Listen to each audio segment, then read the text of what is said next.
This year, I'm all into turning you into massive producers, abundance creators, and revenue generators. And it's all around you really acting on and achieving your goals.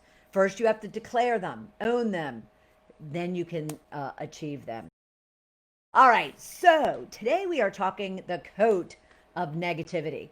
So, how many of you, and I'm going to raise my hand first, how many of you deal with just having those days where you can't control that little nasty devil that is running around between your two ears, looking for opportunities to wreak havoc on your productivity, to wreak havoc on your confidence, wreak havoc on your determination and energy and focus.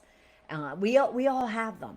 The most evolved individuals have days where they just kind of got up on the wrong side of the bed, or something happened first thing, or something, as the day went on that just, created junk, created a lot of nastiness.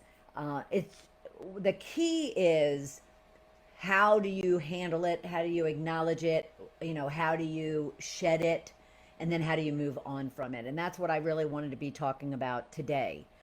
So, first ask yourself, because self awareness is the number one, I want to come up with the right word, is the number one success tool that you could use each and every second moment of each and every day. And that's self awareness. And it's not as easy as it sounds, because people are always like to me, well, I'm aware. I mean, it's not like I'm sleeping, through my day. Well, guess what? Yes, yes, I find that majority of individuals sleepwalk through their life because they're not grounded in exactly what is happening at this very moment. Even as you're looking at me, and even as I'm, sharing with you, and you're, listening. Brigida talked to us about that. Listen to relate, not to respond. And so, how often do we, stay in that state? It takes practice. It's hard. It takes practice, and it can be done. But too often, we do just kind of get up in the morning and start running until we, collapse on the couch in the evening, and then we're in bed, and then we get up and do it all over again. We all get into those times where we just, you know, are beating up on ourselves. The world's not beating up on us, we're beating up on ourselves. And so, what I want to kind of talk with you today is how do you squash that? How do you proactively address that? And what steps can you be taking in order to allow yourself to feel? I mean, that's critical. You have to be able to feel. What I want you to be able to do, though, is feel it, acknowledge it, put a name to it, and then kind of tell it to tell it to kind of go on its merry way. Melanie Griffin on Monday talked about the fact that find an object. I'm going to give you my lipstick. Although I wouldn't talk negatively to my lipstick. I love my lipstick. But to find an object that you can kind of use as your capsule, I'll call it, of your negativity. And when those negative thoughts come up, when those negative feelings come up, whether that's depression, anxiety, stress, whatever the case might be, you not only put a name to it, we'll talk about this a little bit more, but, just kind of look at it and just go, get out of here, leave. I'm putting you aside. I'm letting you go. I'm squashing you, however you want to, term it, but you're gone. Yes, you spoke loud enough for me to recognize you and to acknowledge you, but now I'm kind of ignoring you and putting up my hand and going, no, thank you. That's the key of what it is that we want to really ensure that each of us are taking advantage of is finding those tools, tips, and resources. Even there's little practices, and we'll talk more about that. All right. So if you want to, and you're online, and you want to say hello, maybe you want to share if there's anything that you're dealing with, or maybe even this is a community of sharers. So even share how you handle your negative, kind of anxiety driven stressful thoughts and feelings and emotions. Maybe you have a tip and a trick that any of us can take advantage of as well. All right. But let me share with you a little bit about myself and how I've kind of been able to move on and find the tools and the tips and resources to manage my own. Because, like I said, we all have them. We all have those times. It's just a matter of how long do we stay in them, and what do we do in order to move on from them. So, many of you, because you're in the Shift to Riches community, many of you know a great deal about my backstory. But for those who don't, because we all are always getting new members, which I'm thrilled about, into the group. My backstory is pretty simple. For 25 years, I was just nasty. I made a decision in my early 20s, very consciously, by the way, that the people around me in college, I was down in Boca Raton, Florida, and the people around me that I surrounded myself with, they just loved to wreak havoc in order to get what they wanted. And yet I looked at that and I said, well, they're really successful in doing that. They're getting what they want. So maybe this is kind of a path that I need to take. And so I consciously kind of went down that path. And to the point where then, as years are going on, and actually a decade or two, that mask that I put on, that I was hoping that was just temporary. When I go out in the world and try to get what I want, that's the mask I'm going to wear. But when I come home, I'll be Bernadette. Well, eventually, remember, what you focus on expands. Your dominant thoughts rule your actions, all of those things. What you put out in the world, you get back. So I'm putting all this stuff out. And it's just like as if, those negative thoughts that we're talking about today, the coded negativity. If we're telling ourselves we're not good enough, we're not smart enough, we're not, funny enough, we're not pretty enough, we're not ambitious enough, we're not skilled enough, we start to believe it. We start to believe it. And so here I'm wearing, I was wearing this mask, this temporary mask, but all along the way, I'm kind of like acting and thinking and doing as a nasty individual, a bitch, plain and simple. And that's what I then believed I was. And that's kind of, and it all of a sudden started, living, kind of taking residence and staying within me, embodying me. And I had started attracting everything that I was putting out in the world, which when I look at my circle of influence during those many years, they reflected who I was. There were people very similar to me that was going out and just taking as opposed to giving, just wreaking havoc as opposed to giving kindness, just kind of demanding versus commanding what it is that I wanted. And so as I moved on through the years, obviously you all know, then I was fired by my mentor of 12 years after a 25-year high level executive corporate type of career, fired and forced into kind of learning who I was and learning why that just happened and learning who I really wanted to be as opposed to who I was.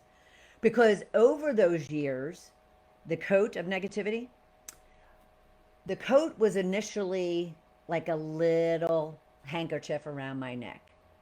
And then that handkerchief turned into more of a shawl of negativity that I was feeling and believing, actually. And then that shawl became like a cardigan. And then that cardigan, turned into a full-blown coat. And so as you can imagine, as each layer got added and added and added, and I was, becoming in the inside, more insecure, more, feeling I wasn't valued, I wasn't worthy enough, I wasn't good enough. As all of those layers started piling on, you can only imagine the heaviness that coat felt around me and on me. It just weighed me down to the point where I would say shortly before I was fired, but certainly after I was fired, oh my God, it was the most liberating thing I'd ever experienced. Because all of a sudden, in that blink of an eye, I didn't like go from being negative to being a wonderful person. No, no, no. But what it did was it gave me the room and the space to go, oh my God, what the hell just happened? Why did I just lose my 25-year career? Why did I just lose my mentor? Why did I just lose my big salary and my big travel and all the things that I was accustomed to for 25 years? Why did I lose me, my being? And I spent the next pretty much year and a year and a half heavy immersed in self-discovery, although I do it now, every practice it every day. But I then realized that this I was wearing this coat of just all this negativity. Is a nice word. I mean, it was crap. It was junk. I call them my bitches, right? That's where shedding the corporate bitch, and that's where the bitches come from. Is I recognize that I was so negative to myself and to others around me because of my insecurities, my doubts, my fears, my feelings of low self worth, and that's why I call them that. The real bitches are that, are those things that cause people to lash out on themselves in the world. And so my being fired gave me that opportunity to say, you know what? I don't want this coat on anymore. So the coat came off and I worked on that. And then I don't want that cardigan on me anymore. It's still too heavy. And I continue to work on that.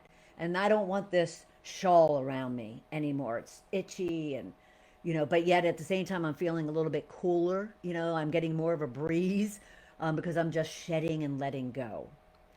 And I learned through that whole process that the only way I was able to do that was spending a great deal of time discovering who I was, but at the same time, discovering who I am at each and every moment that I'm like breathing. If does that make sense?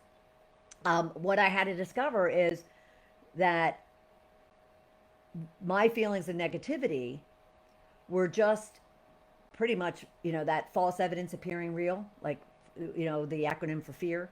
But it wasn't fear, it was negativity. But it was still false. It was still false evident. When I started looking at the fact that I wasn't good enough, or I wasn't smart enough, or I wasn't talented enough, or I wasn't pretty enough, I kind of started looking at it. And the way I did that is going to be the tips that I share with you. But when I started looking at it, I'm like, yeah, no, that's not true. I wouldn't have gotten where I was if I wasn't smart or I wasn't talented. And, pretty, I mean, that's self judgment. And I was like looking in the mirror going, you're not that ugly to look at or that hard to look at or whatever.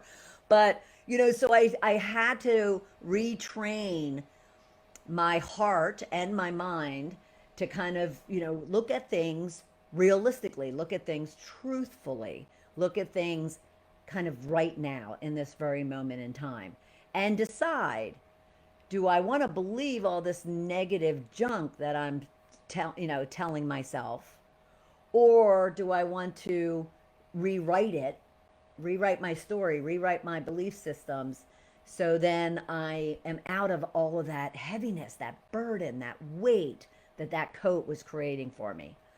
And now what this did in this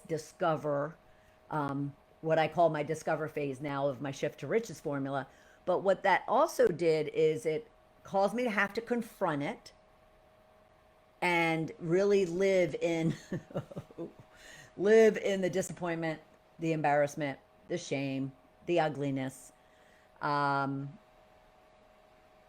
the hurt. So I had to be willing, and you would have to be willing to look at and discover what is causing all these negative thoughts that you're struggling with, that you're dealing with, whether that is like on a gerbil wheel, that it's constantly you have the same stories running over and over and over again in your mind, or they're just like one-offs and they pop in every once in a while, and maybe they drag you down. Maybe you're able to kind of keep them at bay, or maybe, you just kind of go, yeah, not today, not today, negativity. Um, but what I found personally is then I had to confront all of it. So then I can move on and shed that code of negativity, shed those things that I no longer wanted in my life, that were no longer serving me, that were no longer bringing me joy and happiness and all the riches that I wanted in my world.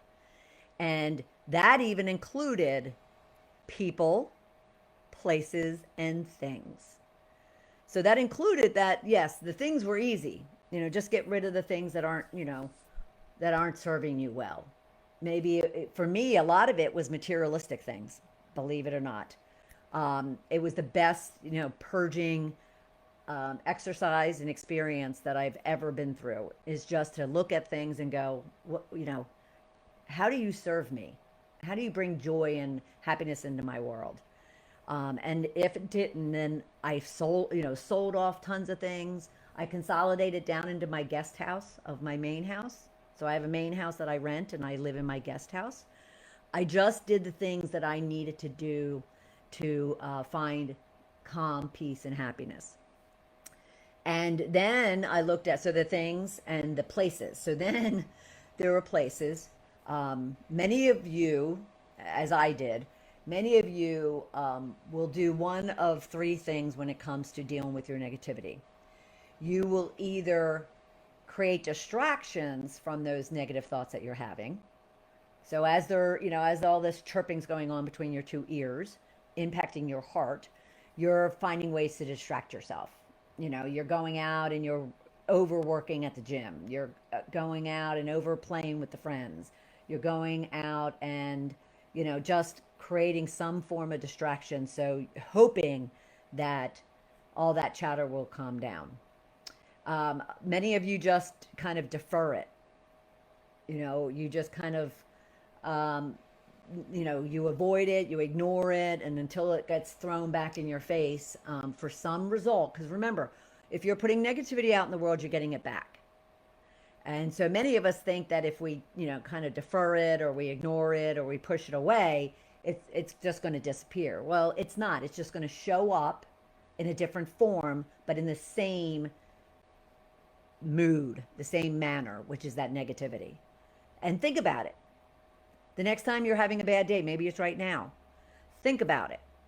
Watch and observe what's coming into your world as you walk through with that with that heavy coat on. And I can guarantee you, it's a reflection of the mood and the mindset that you're walking through life with, even if it's 5 minutes, let alone 5 days or 5 years. All right. So, but then the bigger one is the people. And this is one of the hardest things that I actually work with my clients on. I found 90% of it relatively easy to do, but then 5% of it was very hard to do. And that is to recognize, acknowledge, kind of the people in your universe that are not serving you. And people will say to me, well, Bernadette, that could be my family members, that could be my best friend, that could be my spouse or partner, that could be my boss. Well, you know what? Then you have a decision to make. You either make changes to those relationships, or you live with them the way they are. Now, when we go and we talk about shedding, and we're talking about shedding people, it doesn't necessarily mean that you have to rid them out of your life. You just have to kind of reshape your interaction, your engagement, and your relationship with them, and mold it in such a way that it's not negatively impacting you anymore. Or if it is, you then gain the tools and the tips and the strategies and the practices for you to be able to manage it. So let me give you a funny, for instance. One of the people in my life was, who many would call my best friend. And yet, at the same time, after many, many years, we just weren't good for each other anymore. We just weren't healthy for each other. We just weren't serving each other. And it had gotten to the point where actually I had an opportunity. I was gifted a session with a hypnotherapist. I love all that stuff, and I'm never going to hide from seeking help. So I was gifted, this opportunity with this hypnotherapist. And so we were having a conversation, and she said, "What would you like to, what kind of talk about and address and whatnot?" And I said, "The relationships in my life that aren't serving me, and in particular, this one person." And so she said, "Okay." So it kind of explained the relationship. Won't go into all that with you, but she said, "Explain the relationship, and you know, do you have to be engaged with her? Do you have to interact, with this individual?" And I said, "Well, yes. I mean, she's in my inner circle." And anyway, so she went on to say, "Okay, so I have an exercise for you." And one of the experts in our summit on Monday actually echoed this exercise. But so she said, "So I have an exercise for you to do." She said, "The next time this individual, which I knew it was going to be 5 minutes after I got out of this meeting because I told her I was going to a hypnotherapist, and she was very intrigued." So she said, just, as opposed to getting all stressed when that, you see the phone number on your phone, or when you have that knock on the door, or whatever the case might be, she said, instead of that, just take a deep breath and just kind of close your eyes and repeat to yourself, "I love you, I love you, I love you, I love you, I love you." And she said, and say it as in your head. Say it as long as it takes for you to just kind of calm down and relax, and because you can't really love and hate at the same time, right? So that was her point. So so I walked out, no lie, I walked out of her house, got into my car to head home. All of a sudden my phone rings, and there's the caller ID.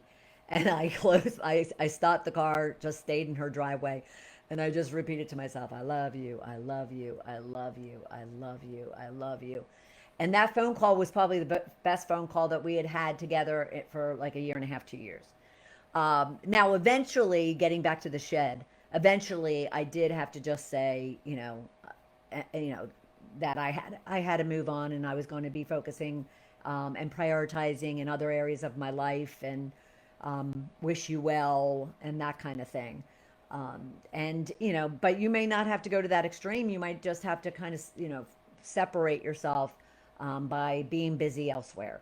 So as you're discovering and confronting, you have to make that decision to then shed, because it's all of those things that are creating the negativity.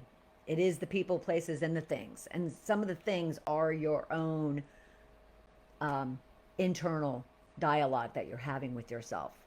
But a lot of it is coming from the outside. So even Ash Kumra on Monday, I love talking with him. Peak Mindful, and he was talking about inner and outer. Consider when you are in a state of lull, where's it coming from? Is it coming from outside or external factors, or are you creating it? Are you generating it? Because majority of the time we're generating it ourselves. A good amount of time, again, it's false evidence. If you're telling yourself, "I'm not good enough, I'm not smart enough, I'm not skilled enough, I'm not talented enough, I'm not pretty enough," most of the time, majority of the time, all the time, because you are beautiful just as you are. Beautiful just as you are. So all of those times, it is false evidence appearing very real to you, but not to the outside world.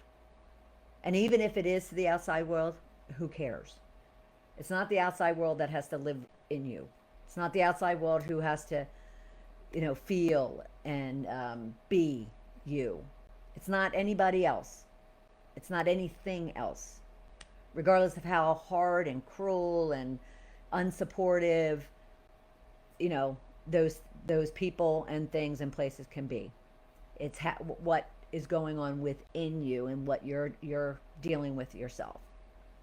So someone had asked me, gosh, 7 or 8 years ago, as I'm going through my shedding process, because I work on it daily, as I mentioned. But they had asked me, do you, and I was up actually in front of a room of I was doing a speaking engagement. And I was talking about, shedding the corporate bitch and the fact that, people do change and they can change, um, if they want to, if they choose to. And so this guy, there's always one in a crowd, right? There's this guy is in the back of the room and he raises his hand. He's like, do you really believe people can change? Do you really believe that you have changed? And I simply said, and I didn't defend it. I just simply said, I can't convince you and I can't control, whether you believe that or not. I'm just sharing with you my belief that people can change and do change. And in my case, I am not the person that I was, 5 years ago, 8 years ago, whatever it was at the time. Um, and, so if you choose to, if you're committed to, if you want to get rid of all that nasty chatter and that negative weight of that coat bearing down on you, then all it really takes from you is commitment. It takes commitment. It's not going to happen overnight, which is the number one thing I'm asked by my clients, whether it's the boss hiring me for someone or the person, directly coming to me for coaching help. They're like, how fast can I fix my issues? And, I'm like, well, that depends upon how committed you are and how, immersed you want to get and, the focus that you put on it. But at the same time, I make sure that they understand that if you've been on this earth for 20, 30, 50, 70 years, you're talking about potentially, shifting out of those 20, 30, 50, 70 years. And that's not going to happen overnight. So one thing I would ask for all of you is just be, easy on yourselves, be kind to yourselves, take a deep breath, be patient with yourself. First, just make the commitment that you want to calm the chatter. And again, it's not going to be 100% for 100% of your existence. But if you can get it to where it's a very small percent for a short period of time where those negative thoughts come in. So let me give you, for instance, a friend of mine, we were looking to do a pickleball tournament. And we had just played one a month ago. And so I was talking to him about next year. I'm like, we have to register, because it'll fill up fast. We're going to partner together again. And he said, we might want to consider, because it's not a year, about 8 months from now, we might want to consider that we might want to find different partners. Ouch. Ouch. Now, that wasn't face to face, it was over texting. And I was like, ouch. And all of a sudden, my little negative Nelly, popped up, reared its ugly head, and started saying, oh, he doesn't think you're good enough. Oh, he doesn't think you're fun enough to, in a competition. Oh, he doesn't think that, you're, talented enough. I mean, they all started popping up. I'm not going to lie to you. Now, that said, they started popping up. I acknowledged them, sat with them, and I just thought to myself, no, I'm not going to let that impact me. I'm not going to take that personally. He didn't say, no, you suck at what, you suck at the sport, or that you're not going to be any better, next year than you are today, or, so forth. No, why am I putting that on me when no one's putting that on me? Why am I beating myself up? How ridiculous is that? How ridiculous is that? And yet we all do it, right? But when you really think about it, how ridiculous is it that we are so mean to ourselves? Because that's what it is, plain and simple. Why? Why are we so mean to ourselves, let alone to each other? Now, that question's easy to answer. We're mean to other people, whether it's behind a computer or face to face, because we're mean to ourselves. Don't even try to justify why you're mean to other people. It has nothing to do with anybody other than yourself. I mean, talk shedding the corporate bitch, that's that's what it's all about. I was only nasty to other people because I didn't like myself, and I was being nasty to myself. So anyway, so I said to myself the other day, sitting on my couch, well, I'm just gonna, I'm not gonna project that onto myself. I'm not gonna, embed that within me, and I'll just ask him. We'll just have a conversation when I see him the next time. And so the next morning, we talked. I saw him at pickleball, and I said, "Hey, what's that about?" You know, and he's like, "Oh no," he goes, he said, "We always switch up players, and we always are switching up partners, and I just, figured that you would have the same, not ambition, but wish to have a new partner." I was like, "Oh, okay, all right, yeah, that, between now and next May, that, could be very true. Fair enough, fair enough." And so, we just need to be nice to ourselves. We need to be nice to ourselves. And one thing that I want to make sure I get it right. I want to say it was Melanie, and she said, especially women, she said, we focus so much about losing, 5 pounds of weight, and we, work every day in some cases in order to lose weight so we look good. Why is it we all don't spend time each and every day trying to lose 5% of our negativity? Why don't we spend conscious time, put it on our calendars, be dedicated to, be committed to losing 5% of our negativity? I thought that was brilliant. For just a simple way of looking at it. I mean, I talk about it all the time, doing daily practice. And yet, putting it in those terms and relating it to what, a lot of women are always focused on, and that's their weight. Why not? Why don't we spend even 5 minutes of every day working on giving up 5% of our negativity? Pretty good, huh? And keep in mind, you can still get all those interviews if you want to hear them. You can go to goalstorichesmastery.com, and and once you do, and once I see that you have, we'll get those videos, distributed to you on a daily basis. Won't send all 12 at one time. But let's talk about, steps you could be taking in regards to helping with your negativity. Now, I thought this was really a simple way of looking at things. Someone related it to when say you get up first thing in the morning, especially in the wintertime. It's dark, it's cold. And then on top of that, because you've handled that, you've adjusted to that, right? Because it's, fall into winter. And yes, it's dark earlier and it's, cold. And so you kind of adapt and you adjust. And you might still not be a morning person, but at least it's not necessarily because of the fact that it's, dark and it's cold. It's just a fact, and it's just the way the earth moves. But then it starts raining. And all of a sudden you're just like, oh, God, it is just a nasty day. It's just a nasty day. Now, you tell yourself that, even that once or twice or 3 times, and you put in that attitude of it's a nasty day. And guess what's going to happen? You're going to have a nasty day, right? If you tell yourself, it's a nasty day, you're going to start believing it.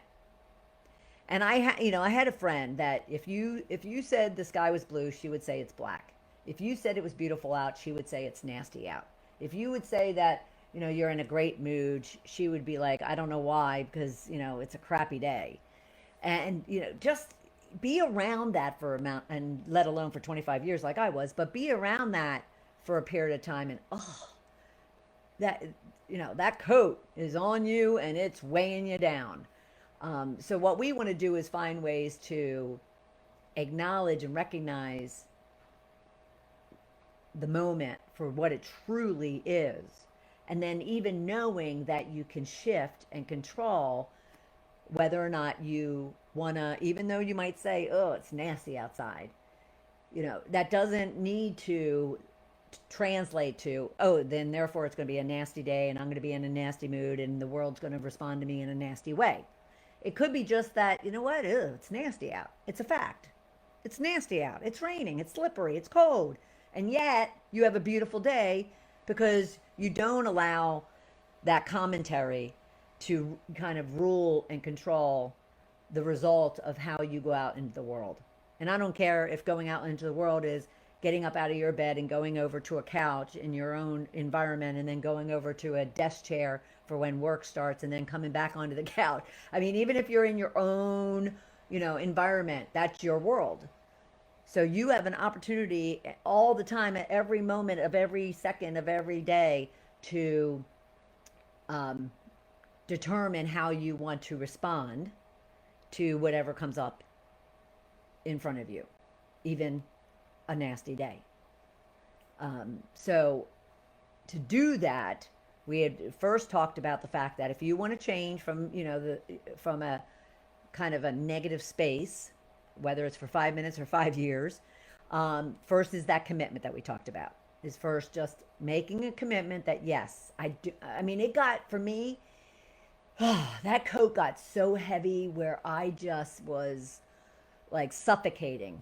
I just was like, what can I do? And, who can help me just get this thing off? And I knew it was going to take time, because it had been on there and piling up for years.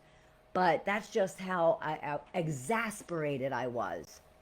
And just, oh gosh. Anyway, so commitment, commitment, commitment, commitment. Decide, put a stake in the ground. I want to be optimistic and positive and kind and confident and empowered and focused and clear and energized.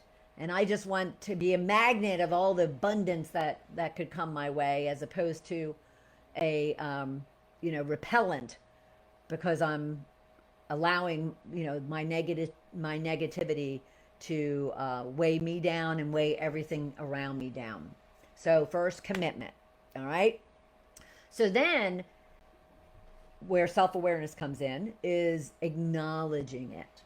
Like I said, the other day, when all of a sudden I'm getting this text that, my pickleball partner doesn't want to, that's a wrong way of saying it, but they're choosing to, find another partner for a tournament. I didn't sit there and dwell on it. I acknowledged that it was creating this, all of a sudden, this negative self-talk that I'm not good enough, I'm not smart enough, I'm not skilled enough. And so I acknowledge it. So the very first thing you want to do when the chatter starts is acknowledge it. Just stop and go, okay, all right, what's happening? Okay, all right. And acknowledge it. Now, all of you know I'm a big journaler. So what I would suggest doing, because I have them like here and over there, I have in multiple places. Whether it's a notebook or a formal journal, document it, write it out, get it out of your head, get it out of your heart, out of your head, and onto a piece of paper in black and white. If I didn't write it down for the other night because it was only there for a split second, but I would have written down, I'm not, skilled enough, I'm not talented enough, I'm not good enough, because that was the chatter that started very, slowly and quietly, but it would have had an impact of how did I let it stew. So acknowledge it, even write it down. Because remember what I always say too, the moment you get it out of your head and heart and onto a piece of paper, it loses a lot of its energy. It loses a lot of the ugliness. And you're able to look at it very, very logically. You're able to look at it very unemotionally. All right. And this came actually from Dr. Daniel Siegel. He believes in the practice of name it to tame it. So put a name to it in order for you to kind of then be able to tame it. So what is it? So mine would have been something like pickleball fail, or Um, I could have called it my partner gives up on me if I wanted to put a name to it. Um, it could have been like left behind the pickleball or something to kind of name the negative thoughts that you're having within your head. I often called it just create a theme of it. Just come up with a word or two, theme it, because then again, you now can kind of see it and feel it, but at the same time, you can kind of look at it and be realistic about it. That, oh, well, wait a minute, even if it were true that I wasn't skilled enough, for instance, well, okay, then it would make sense that he's wants to look for a better player. Okay, well, I don't even need to take that hard. I would just need to go, okay, do I want to be a better player? Do I want to up level myself? Okay, if I do, then I need to go and do that. If I don't and I'm happy where I am, well, guess what? Everybody's happy, right? I mean, that's basically what we're trying to do, is to kind of put a name to it, theme it, and really look at it for what it is, because most likely it's not the ugliness that you're giving it. Okay? And then it's a matter of really getting present with the fact that you're having these feelings and these thoughts, and and you're naming it or theming it. You're even acknowledging whatever that emotion feeling is that you're having. For me, it was kind of, I wasn't sad or depressed. It was more just like disappointed. Disappointed. Um, that would be the only one I would put to that. So, get present in really what it is right now in this very second. And it might have been something different, I guess, a night or two ago. But right now, all I would have said is that I was disappointed. I was disappointed. So kind of get present with it. Okay. Um, oh, and then I would suggest that if you really, want to work on taming it, and that's a good word for that, because you may not be, may not be there and ready to shed it, like permanently shed it. That particular story, that dialogue, that might have been there since you were a child. So it's not going to go away, like I said, like in an instant. It's going to take time. So if that's the case, but yet you want to be aware, you want to acknowledge it, you want to, kind of give it a name, give it a theme. You want to live with it. You want to feel it, and yet at the same time, you're working your way to then being able to shed it. Well, for the time being, just get busy, kind of doing something else to where you're not allowing it to affect you. Now, this might sound like distraction or deferment, and in a way, slight way, it is, but it's with intention, as opposed to what we talked about at the very beginning, is people, just distract or defer it, or drown it. I might have left that out, or drown it, whether that's drinking, whether that's, pills, even sleeping pills, overworking out. They drown themselves in something as a means of pushing it down. But in this case, you've acknowledged it. You're being very self-aware and present with it, because you purposely want to be able to shed it. And it's just going to be a matter of time when you're able to do that. So in the meantime, get busy, get active, do something to kind of move yourself out of that negative state. Even when a good majority of my clients will tell me it really kind of wreaks havoc when they go to bed, even initially go to bed, or when they're sleeping, because they took whatever they've been thinking about into their so-called deep sleep, and potentially is even dreaming, um, you know kind of the impact of those thoughts. And so I don't do it myself, but I recommend to my clients all the time, then get up and do something. If you're laying there, kind of in all this junk, well, get busy, get distracted. Don't bring your phone into the bed. I'm not going to recommend that ever, ever, ever. But at the same time, maybe you have to get up. A friend of mine the other day was talking about, yeah, she gets up and will clean the refrigerator, or go and straighten up the office or the living room, whatever.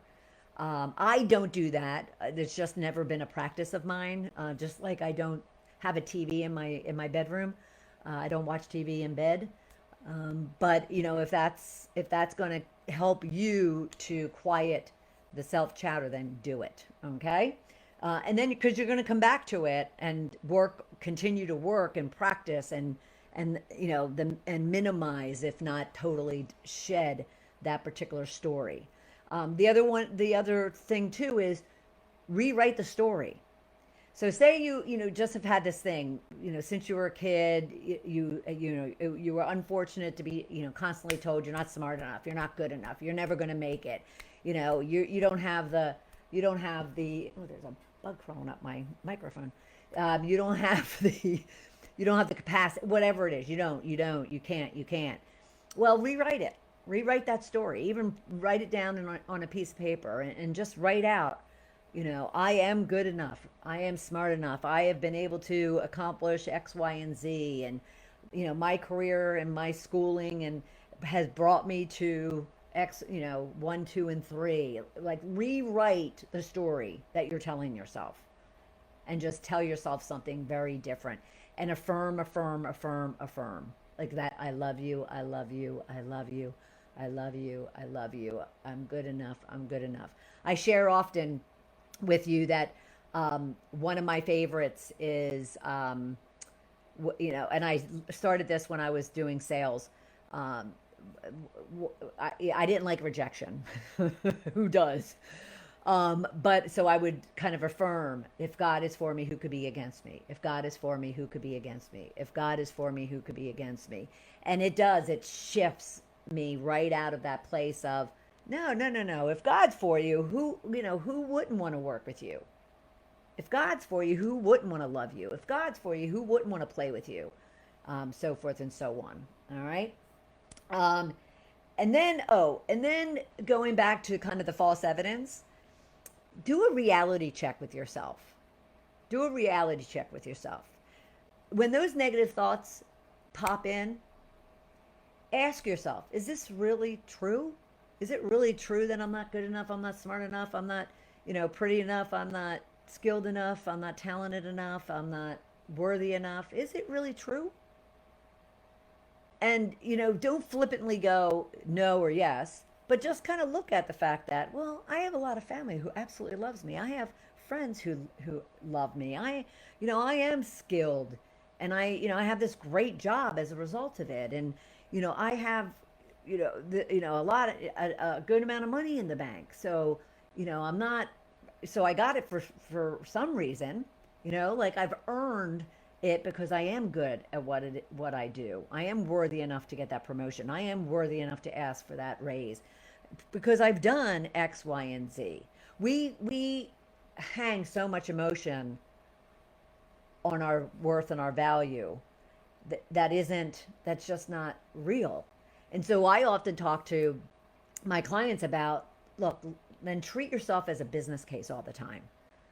Put together a business case. If something's weighing you down, if you're all of a sudden getting negative about something, so let's get practical. So say you want to ask for a raise, but you don't think you're worthy enough.